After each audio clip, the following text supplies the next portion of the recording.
Hey guys, in today's lesson we start talking about some trigonometry, okay? Kind of like pre-calculus, so just an introduction. All right, so today we're going to be learning about this thing called radian measure because we're going to be using it for trigonometric functions, okay? Um, and in geometry, you kind of learned about it. You learned about angles and measuring degrees or angles in degrees using degrees. But now, as we get further along in trigonometry and calculus, we use another method of measuring, which is a little bit more precise. Okay, so it all starts with a unit circle. Okay, so we're going to learn about this thing called a radian. Well, if you think about it, the word radian comes from the root word radius. So what we want to start off with, just to kind of show you how things work, let's say we have a circle and the radius is 1. Okay, so from here to here is 1 unit, all the way around 1 unit, 1 unit. Okay, we draw our triangle. And then from geometry, we learn about SOHCAHTOA, right? Well, we call this guy theta, which is the Greek letter from the Greek alphabet. And that's what a lot of professors use, theta, beta, okay, alpha, gamma. But for us, we're just going to use theta. Well, if we understand that the horizontal axis is x and the vertical axis is y, just like in Algebra 1 when we were graphing. Well, now that we have this angle here, we can build a relationship. Where did I get the 1 right here? Well, remember, this is a unit circle, a circle with a unit of 1. So from here to here is 1. That means this is just the radius. So all the way around, it's always going to be 1. So that's how I can say this is 1. So what's a sine? Sine is opposite over the hypotenuse. Well, that's going to give me y over 1. So now I have a relationship which says sine of theta is equal to y. So now in trigonometry, we don't use x and y anymore. We use sine theta for the coordinate of y. Likewise with cosine, okay?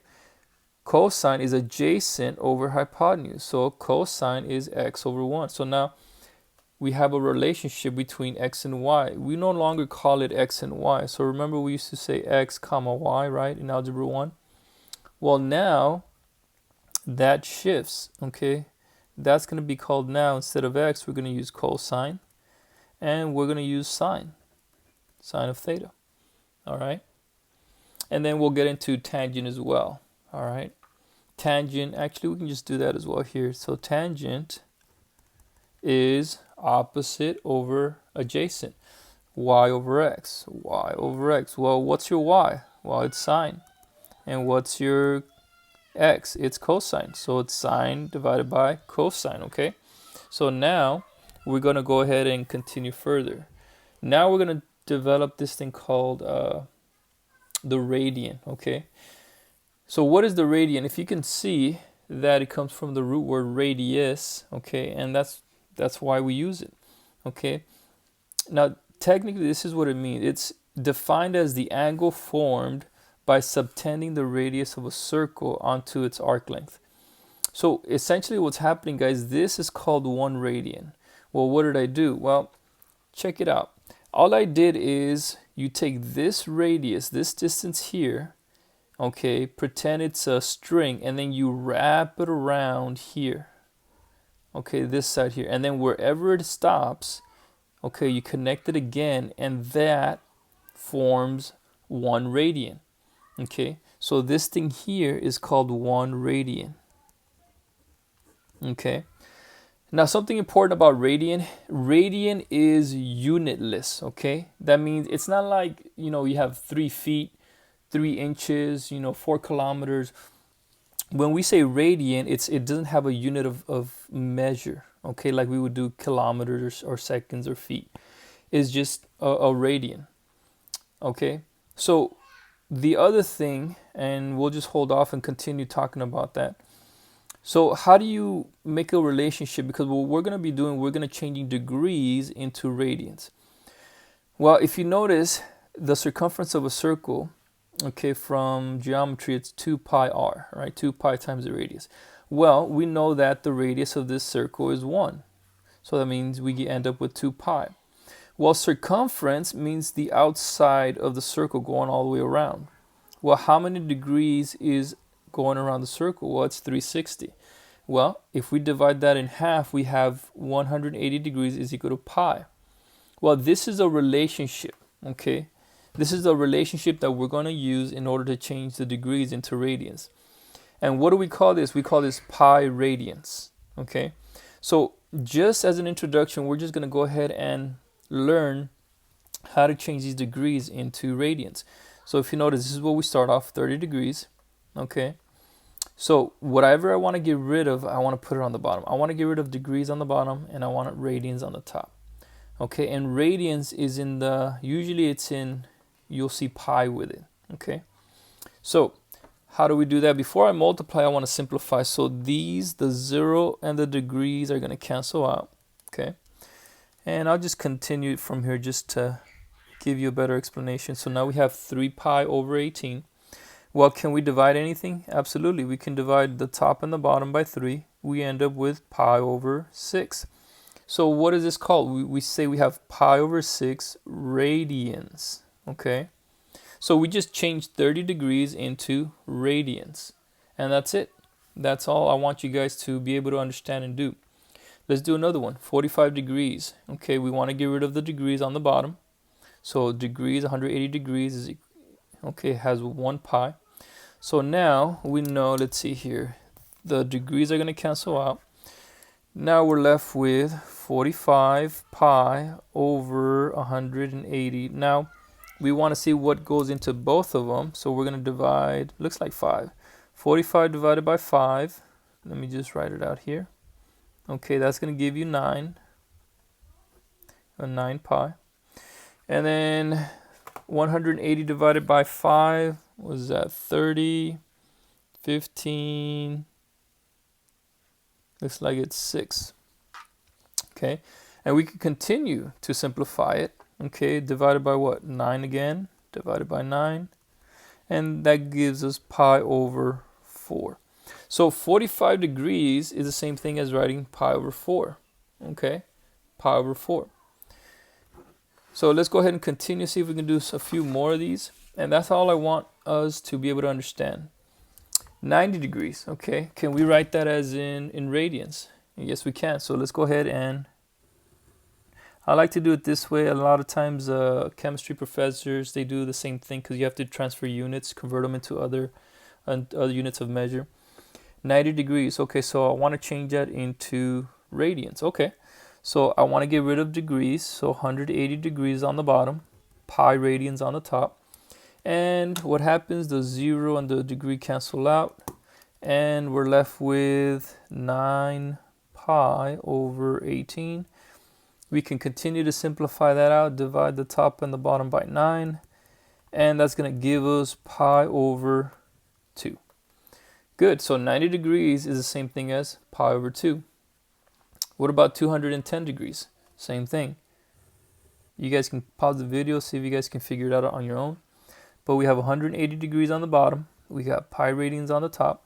Same thing, the 0 and the degree cancel out, which is nice. So now we're going to get 21 pi over 18. We just have to simplify this out. What number goes into both? We're going to get a 3 divided by 3. 21 divided by 3 is 7. 7 pi. And then 18 divided by 3 is 6. And that's it. 7 pi over 6. All right. Let's keep going. The next one, number 3, 270 degrees. All right. Same thing. 180 degrees on the bottom. Pi radians on the top. What happens? The degrees cancel out. And we end up with 27 pi over 18. All right, what does that become? Well, what number goes into both? It'll be 9. 27 divided by 9 is 3. 18 divided by 9 is 2. Good, so 270 degrees is the same as 3 pi over 2. And number 4, same thing. This time we have negative angles, and that's okay. You're going to also have those as well. So we have 180 degrees on the bottom. We got pi radians on the top. Same thing. The zeros and the degrees cancel or simplify out. You have negative 6 pi over 18. What number divides both? It would be a 6. 6 divided by 6 is 1. which is the negative. And then 18 divided by 6 is 3. So negative pi over 3. And that's all we're doing. We just want to make sure we understand how to convert these guys back and forth because it's essential. All right, what about this guy, 3 pi over 4? Now I'm going backwards, right? I'm going to go backwards, and I want to change this guy into degrees. So I'm just going to extend this guy here. Okay, do this. So now I want to get rid of the pi. So pi goes on the bottom, and 180 degree goes on the top. So what happens? Well, the pi's are going to simplify out. Let's see here. Well, before I multiply, I want to simplify out. So what about 4 and 180? What goes into both? Well, let's say you don't know. We'll start off with something easy. Does 2 goes into both? Yeah. 4 divided by 2 is 2. 180 degrees divided by 2, well, that's 90. Okay. And let's see, what else? Can I divide 2 and 90? Yeah, you can. 2 divided by 2 is 1. What's 90 divided by 2? 45. 45 degrees. So now this becomes 3 times 45 degrees. Okay, 3 times 45 degrees because they're next to each other. And that's going to give you 120 and 15. That'll give you 135 degrees. So 3 pi over 4 is the same thing as 135 degrees. And let's do another one. 7 pi over 6. Let's go ahead and change that one into our degree. Okay, so we want to get rid of pi. And 180 degrees is on the top. And the pi's are going to simplify out. Before I multiply, I want to go ahead and simplify. What number goes into 180 and 6, which is 6. 6 divided by 6 is 1. 180 divided by 6 is 30. And then I just multiply 7 times 30, and that's going to give me 210 degrees. All right, and you notice we did that one before. All right, let's see if we can do a few more of these. All right, 5 pi over 3. That's always a good one. All right, extend the line here. Pause the video if you guys want. See if you guys can figure it out on your own. Same thing, I want to get rid of what? I want to get rid of the pi. So pi on the bottom, 180 degrees on the top. The pi's are going to simplify out, okay? And before I continue, 180 and 3, well, 3 goes into both. 3 divided by 3 is 1, okay? And then 180 divided by 3 is 60 degrees, all right? So now we have 5 times 60 is 300 degrees. All right, guys, 300 degrees. 3 pi, let's do another one. Here we go. We want to get rid of the pi, so pi on the bottom, 180 degrees on the top. All right, what happens? The pi's are going to simplify out. Oh, nothing on the bottom. Okay, so what do? Just multiply it out. So 3 times 180, and that would give you 540 degrees. Okay, 540 degrees. And lastly, these over here, these are kind of tricky, but it's much the same way. So we got 1 radian. Okay, remember, radian doesn't have a unit of measure, so we just put 1. We want to change that into degree. Okay, 1 radian. Okay, well, what does that mean? The radian is on the bottom. Okay, I'm sorry, radian is up here. We want to get rid of it. So we want to change it from radian to degree. So I'm going to put 180 degrees on the top and the pi on the bottom. Well, that's kind of weird. Yeah, it is. But remember, 1 radian doesn't have any unit of measure. And that's okay. But 180 degrees divided by pi. And when you put that in the calculator, I think you should get 57.29. I think it's like 5 something degrees. And that's about exactly what 1 radian is equal to in degrees. 57.2958, I think it is. All right. But that's it. That's all you do. What about this one? Number 10, 4 radians. Well, you just take your 4. Okay. You want to change that into degrees. So you want 180 degrees on the top. You want the pi on the bottom. Well, nothing's going to cancel out, right? Nope. Nothing's going to cancel out. So then you get 4 times 180. Is that 403? So it's 720. 720 degrees divided by pi. And then 720 divided by pi Let me get my calculator here. And sorry guys, let me see here. 720 divided by 3.14, 159. So that's going to give me 229.1833 degrees. All right, guys. And that's it. I mean, hopefully that helps out. And that's all we're learning, making sure you understand how to change from degree to radian and back and forth, because it's essential as you move into the higher levels of mathematics. All right, guys. Hopefully that helps. See you guys next time.